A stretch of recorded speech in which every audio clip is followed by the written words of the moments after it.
All right, coming back home now, recapping that breaking story. The Constitutional Court has ruled that common purpose will apply for rape cases. This ruling will implicate how gang rape will be treated in law. But let's get a further explanation to this. I'm joined in studio by Busisiwe Kamolane from the Center for Applied Legal Studies. Busisiwe, great to have you. Thank you for your time. Good afternoon, Denise. Let's talk about this judgment and what it means. Give us context. So basically, this judgment allows us now to be able to hold gang rapes, perpetrators that are involved in gang rapes accountable for their participation into the rape.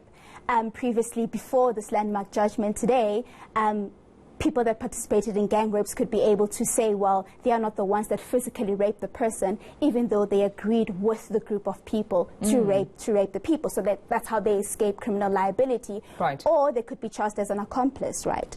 But now, since this judgment today, it's such a victory for rape laws in South Africa and in the general fight against gender-based violence in South Africa, because now it allows those who agree, whether it's people that are switching off the lights or it's somebody that's standing guard at the door while your friends or whoever are raping people inside, when you're aware of that and you are participating in this.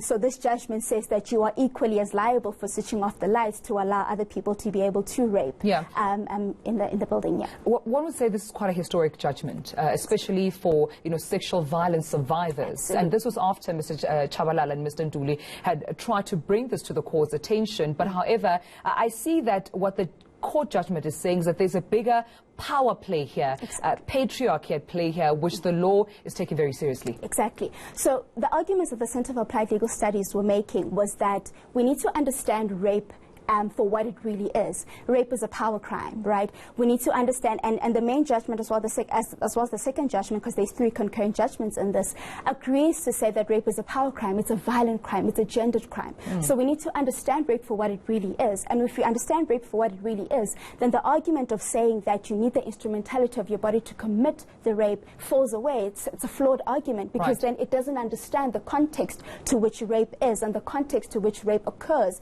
especially in gang-related crimes. And so the court highlighted so clearly that the definition of the common law rape was in such a sense that it was such a patriarchal definition of rape that misunderstands the realities that South Africans are facing today when it comes to rape and rape crimes.